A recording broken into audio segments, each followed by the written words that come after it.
Damos inicio a nuestra clase número 9 de cálculo estocástico. En esta ocasión, modelando una secuencia en ecuaciones sin diferencias y con la solución de una ecuación lineal de primer orden con coeficientes constantes homogénea a través del método iterativo.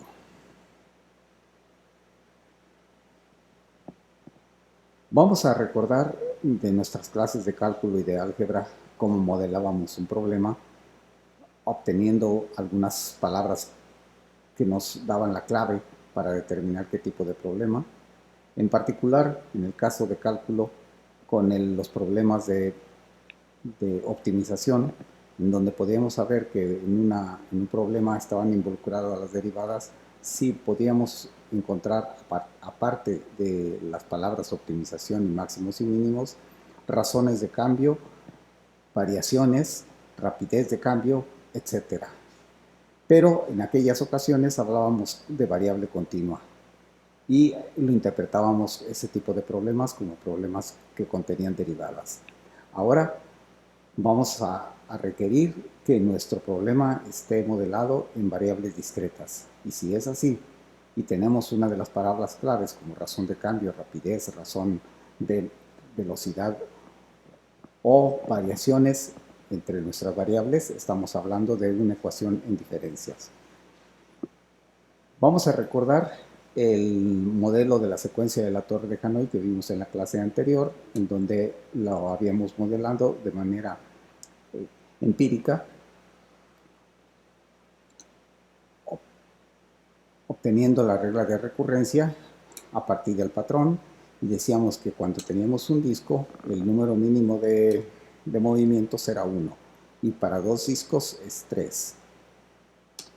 Y así sucesivamente obteníamos que para 3 discos el número mínimo de movimientos no se puede hacer menos, sería 1, 2, 3, 4, 5, 6 y 7. Y así sucesivamente con 4 discos, ahora iba a ser 15 y con 5 discos 31 y así sucesivamente. ¿Cómo identificábamos la regla de correspondencia? Pues a través del patrón. Para un disco, mi variable independiente, T, un disco, un movimiento, la variable dependiente. Para dos discos, 3, para movimientos, para 3 discos, 7 movimientos, 4 discos, 15, 5 discos, 31, 6 discos, 63 y así sucesivamente. Y de manera empírica localizábamos nuestra secuencia, el patrón, interpretando el 1 como y el 3, el 7, el 15 y el 31 como los números enteros anteriores a las potencias de 2 respectiva, la potencia de 2 de la variable independiente, 2 a la 5 menos 1. Y así obteníamos nosotros de manera empírica nuestra regla de correspondencia. Ahora vamos a modelar la secuencia de la torre de Hanói como una ecuación en diferencias. Y vamos a hacer otra vez, vamos a buscar una regla de correspondencia, 1, 2, 3, 4, 5, hasta t más 1. Comúnmente en las ecuaciones en diferencias trabajamos con el periodo siguiente, con el futuro de alguna manera dicho, conociendo el presente y los periodos anteriores. Los movimientos son, en este caso, 1, 3, 7 de la torre de Hanói, y sabemos también que podemos encontrar no uno, sino varios modelos para una misma secuencia. Incluso podemos encontrar secuencias si no está bien determinada la regla o si no es de manera que podemos obtener hasta más de unas secuencias que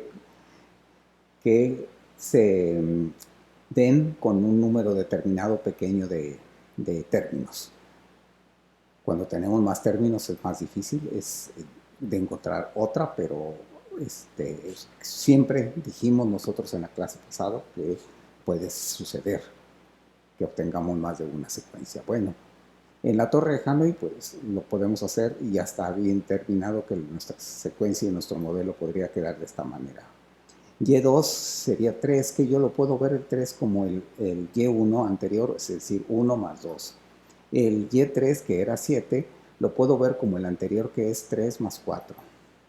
El 15 lo puedo ver como, para Y4 lo podría ver como el 7 más la potencia de 2 anterior del periodo anterior a la 3. 2 a la 2, 2 a la 1 y 2 a la 0 respectivamente para los periodos 4, 3, 2 y 1. Por lo que mi modelo en secuencia en ecuación de indiferencia sería yt más 1 igual a yt más la potencia de 2 de t a la t.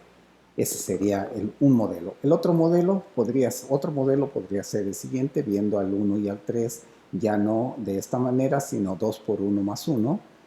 El 7, 2 por 3 más 1, también viéndolo con el anterior, el Y4, 2 por 7 más 1. Entonces este modelo yo lo podría escribir como 2y a la t más 1, que representa efectivamente la misma ecuación, pero escrita de manera diferente.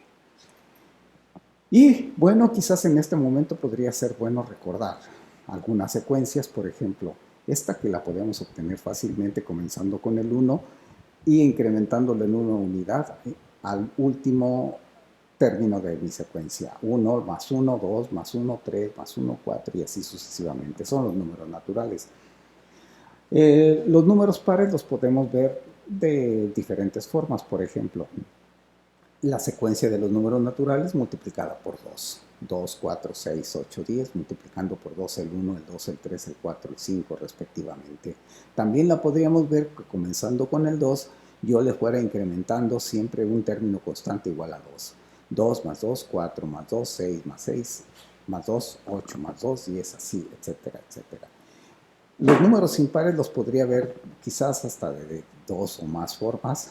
Lo podría ver como comenzando con el 2, con la secuencia de los pares, restándole 1. Al 2 menos 1, 1. 4 menos 1, 3. 6 menos 1, 5. 8 menos 1, 7, etcétera, etcétera. O también la podría ver comenzando con el 1, incrementándole siempre un término constante igual a 2. 1 más 2, 3, más 2, 5, más 2, 7, más. Pero también la podría ver como la suma de dos números naturales consecutivos. 0 más 1, 1, 1 más 2, 3, 2 más 3, 5, 3 más 4, 7, 4 más 5, 9, 5 más 6, 11. Y así los podría obtener de tres maneras y quizás hasta de más formas. Hay una secuencia que ya nos ha aparecido en las clases anteriores, el 1, 3, 6, 10, 15, que es conocida como los números triangulares. El primer número triangular, el 1, que puede ser cuadrado o triangular o de lo que quieran, de la forma geométrica que quieran. Al fin y al cabo es un punto que lo podemos ver de la forma, con mucha imaginación, de la forma que nosotros pensemos. Así que no hay problema con visualizarlo en este caso como triangular. Si le sumo 2, obtengo un triangulito de base 2 y ya tengo entonces el número 3. Si construyo el siguiente triángulo aumentándole una base de 3, ya tendríamos un triángulo de 6 unidades. 1, 3, 6. Y si le incremento 4, tengo el siguiente triángulo de la secuencia y serían 10. Y así, sumándole 5, tengo el siguiente triángulo 15 y el siguiente triángulo serían 21, 28 y etcétera, etcétera. Esos son los números triangulares. Pero estos números triangulares, claro, también nos recuerdan la famosa anécdota de Gauss a la edad de 11 años cuando resolvió un problema dejado por su maestro de sumar una cantidad determinada de números consecutivos. Digamos que era 100 o cualquier otra cifra suficientemente grande para entretenerlos un rato, cosa que Gauss, con su genio que ya comenzaba a visualizarse, lo resolvió rápidamente utilizando un resultado que era difícil que él pudiera haber conocido, pero él lo que hizo fue sumar la misma secuencia pero a la inversa, sin sumarlo, claro, pero expresándola de esta manera, a la inversa, pero sí lo sumó verticalmente. ¿Y qué le resultó? La primera suma, pues n más 1. Y en la segunda suma, pues también n más 1. 2 más n menos 1 me da n más 1.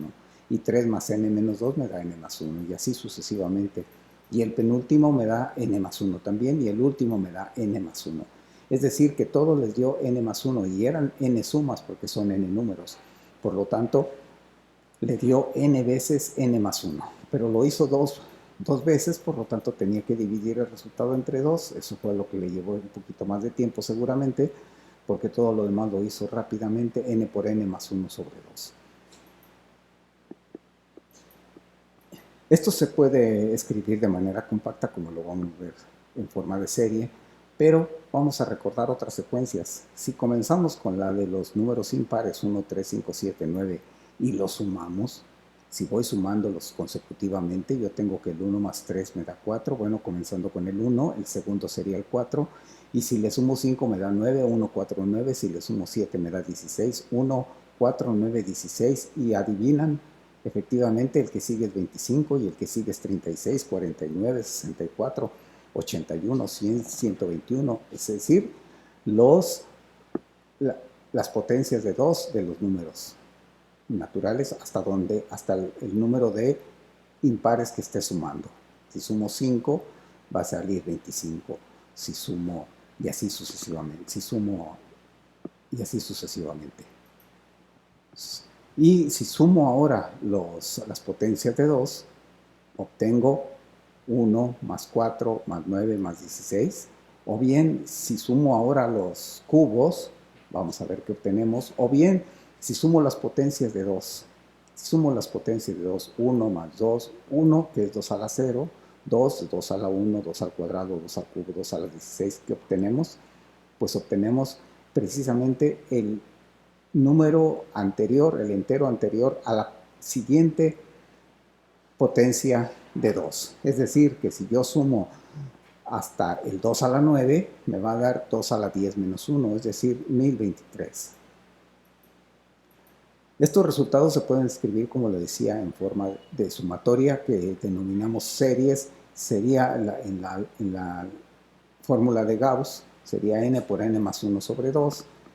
O bien la suma de los cuadrados, 2n cúbica más 3n cuadrado más n todo entre 6. Y la suma de los números cúbicos de los n primeros cubos sería n cuarta más 2n cúbica más n cuadrada, todo dividido entre 4. O bien la serie geométrica de la sumatoria de k igual a 1 hasta n de a a la r, de a por r a la k menos 1, que es proporcional a 1 menos r a la n entre 1 menos r. Y la conocidísima en nuestra área económico-administrativa, e a la x, que la podemos ver, entre otras de sus interpretaciones, como la expansión en series de Taylor de x a la n entre n factorial. La sumatoria de x a la n entre n factorial es la expansión en series de e a la x. Hay muchas más que podemos encontrar eventualmente, y nunca vamos a saber efectivamente, exactamente cuál es la que nos interesa en un momento determinado, así que hay que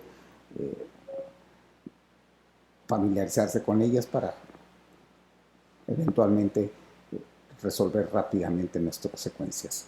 Resolución de ecuaciones sin diferencias. Ahora vamos a resolver, comenzaremos con el método interactivo y para ir con el método general en la clase siguiente, método iterativo, ecuaciones sin diferencias de primer orden, lineales, con coeficientes constantes. En este caso, la ecuación en diferencias obviamente describe el patrón de cambio entre solo dos periodos consecutivos, es de primer orden. Así, cuando se especifica este patrón y se nos da un valor inicial, y0, puede ser cualquier valor, podemos tomar como y0, podemos determinar y1 y los demás valores de y para inferir una trayectoria. Puede funcionar este método incluso para las ecuaciones no lineales o ecuaciones inhomogéneas con término variable. Vamos a comenzar con un ejemplo y efectivamente pues, regresamos a la torre de Hanoi, que ya hemos hablado ampliamente de ella. Bueno, ahora vamos a resolverla con el método iterativo.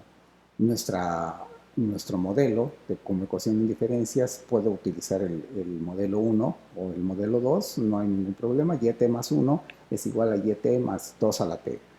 Con y1, con valor inicial y1 igual a 1.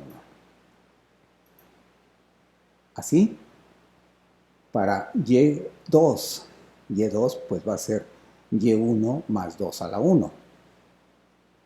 Y y3 va a ser y2 más 2 al cuadrado. Y así sucesivamente.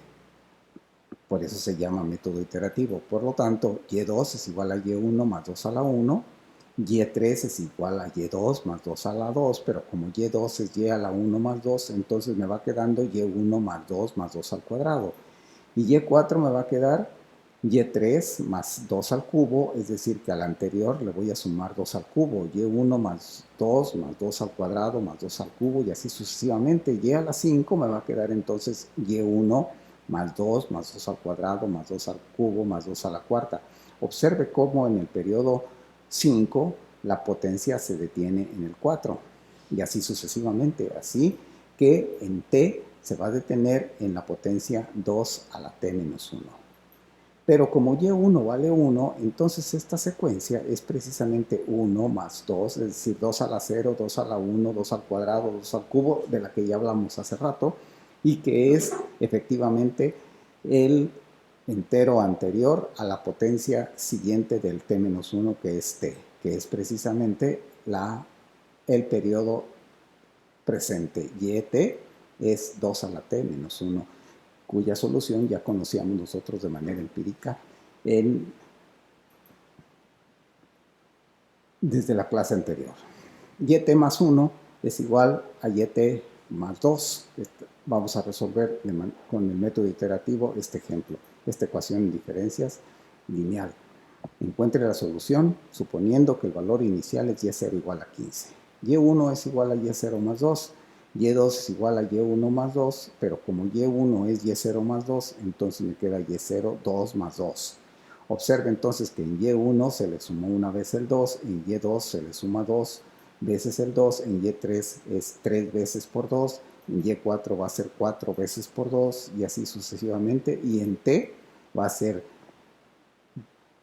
t veces el 2. Pero como y0 vale 15, es 15 más 2t. Este es entonces la trayectoria del tiempo, la solución por el método iterativo de la ecuación en diferencias dada. Vamos a resolver este otro problema que sería esta ecuación en diferencias con coeficientes constantes y homogénea, en donde y representa el incremento del ingreso en el periodo t, y0 es el monto de inversión en el periodo 0 y el parámetro 0.9 es la propensión marginal al consumo. Bueno, tenemos nuestra ecuación que ya descrita y la condición del método iterativo sería que y1 fuera 0.9 y0. Ya resolviéndolo, y y2 me quedaría 0.9 y y1, pero como y1 es 0.9 de y0, entonces me da 0.9 por 0.9, que lo puedo escribir como 0.9 al cuadrado, y para el y cúbico voy a agregar en un factor de 0.9, es decir, me va a quedar 0.9 al cubo, y así sucesivamente. Por lo tanto, en el periodo t, el periodo es el mismo que el exponente, en el periodo t me va a quedar 0.9 a la t por y0. No conozco el valor de y0, por lo tanto la ecuación va a quedar, la solución queda imprecisa todavía hasta que no sepamos el valor de y0. Resuelva la ecuación de diferencias en homogénea. Ahora hagámoslo para un caso general donde n no vale 0 para que sea una ecuación en diferencias y n también no valga 0 para que sea una ecuación en diferencias, claramente, para que existan pues dos periodos consecutivos y además sea de primer orden, homogénea, lineal y con coeficientes constantes. Por lo que, si yo despejo el periodo yt más 1, me va a quedar n entre n por yt, que nos recuerda el modelo anterior, el ejemplo anterior, donde n entre n valía 0.9. Por lo tanto, sin realizarlo, yo puedo decir que la solución, la trayectoria del tiempo para el periodo t es el parámetro n entre n elevado a la t multiplicado por y0. Y con este resultado nos quedamos porque con él vamos a empezar la siguiente clase. Muchas gracias.